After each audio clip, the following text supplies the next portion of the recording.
Welcome to Go Bears Diecast Workshop, episode 78. Remember, if you like what you see, go ahead and hit that subscribe button, ring that bell so that you'll be notified of my future videos, and give me a like. Share this video to those that may not know about my channel. So this one happens to be a collaboration between Lee and myself over at Wee Little Cars, Timerider, and the car we chose was the Chevy Nomad. He actually sent this to me. I've already got it stripped down, as you can see. That was just a little black interior, and there is the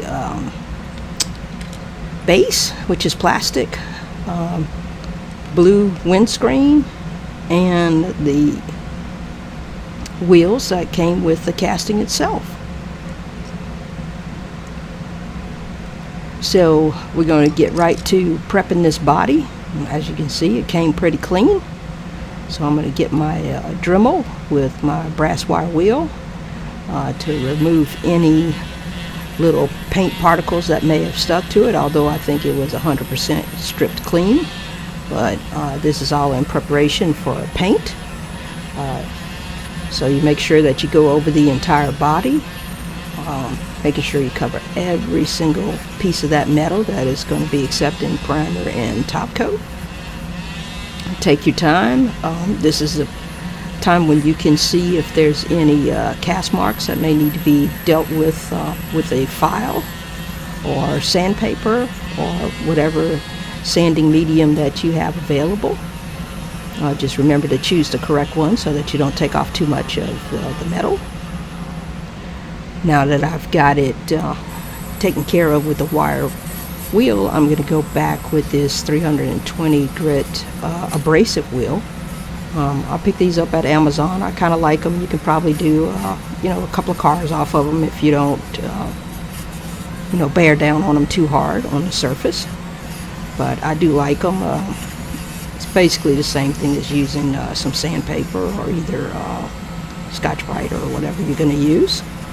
But this is all in preparation for paint. And again, just make sure you degrease before you go into the paint booth. Get any fingerprints or oils from your hands that have been left on the casting. I'm coming back with the Tamiya Fine Surface Spray Primer. This is the gray in color. I'm probably going to do a two-tone on this. You guys know that's my favorite thing to do, is a two-tone.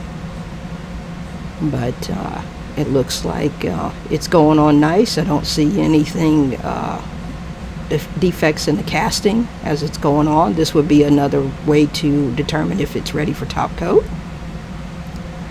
Now here you see I've went and put the base. It's like a platinum silver. And I'm coming back with some of this vinyl tape. It's very thin, probably less than 1 millimeter or 1 millimeter. And this is so I can define the lines where I'm going to change colors on the casting. This is some tedious work to get it straight, especially if you're trying to put any kind of curves or follow a body line or something. But just eyeball it. Try to make it as symmetrical as possible. It's a lot easier if you are following a ridge or a line that's already in the casting, but if not, eyeballing it, going over it, once over. As you can see, I'm going to make an adjustment here. So you can see how it's laid on there, and then I'll come back with some of the Tamiya Scotch masking tape. This doesn't curve as easily, but you can get it lined up pretty good. Again, make sure you get a good angle on it so you can line it up and don't have any paint bleed or go over the line where you wanted it to continue to be the same color. But again, just another task in getting to the finished product.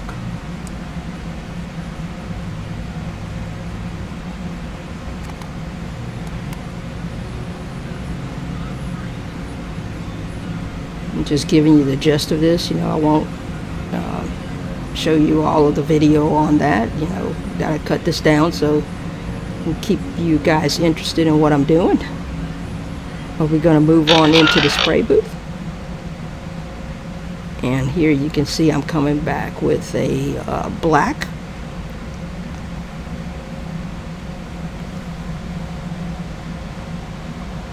This happens to be splash paint. Again, I love that paint because I don't have to mix it. It goes right out of the bottle into my airbrush, and it always sprays on well as long as you agitate it, shake it, stir it as needed prior to. And whatever you have left over, you can pour right back in the bottle.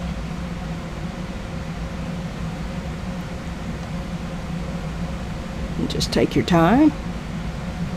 Make sure you get wheel wells and everything.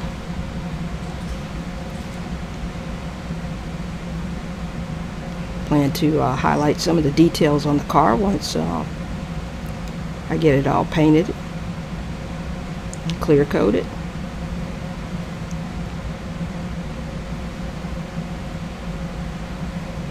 As you can see, taking my time with this. Going at it from different angles, making sure that I get good coverage.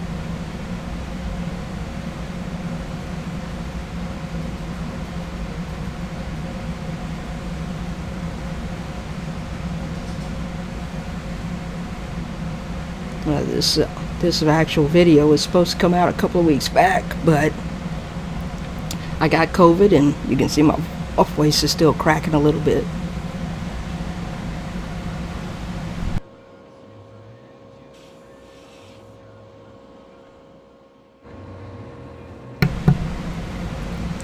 Now I'm going to go ahead with the clear coat. This is a 2K clear. I go ahead and mix that up and put a few drops of reducer in there. I'm out in the panhandle of Florida, so the humidity is very horrendous right now. Got into some triple digits over here. But once I get this clear coat on it, and I'll wait about 20 minutes for the clear to flash real good, and in the meantime I'll fire up my dehydrator. That's what I usually use, and put it in there for about 8 hours at 113 degrees. And I've been very successful doing that process instead of just letting it sit out in that humidity and having it dry. Seems to be a way for me to combat the environment I'm in.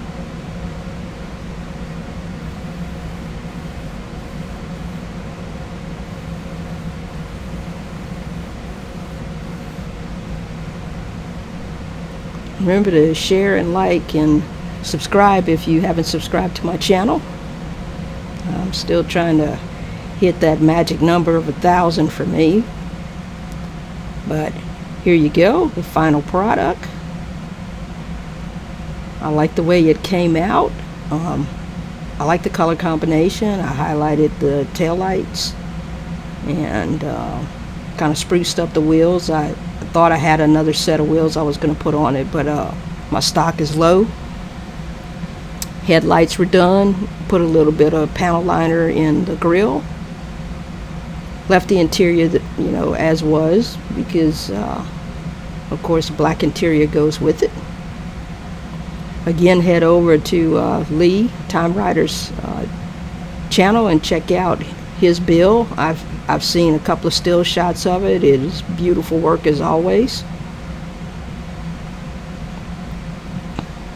Show him some love over there. And I'll be coming with another video probably in the next day, 48 hours. I got a couple of them, and of course remember I have the Jim Silva challenge.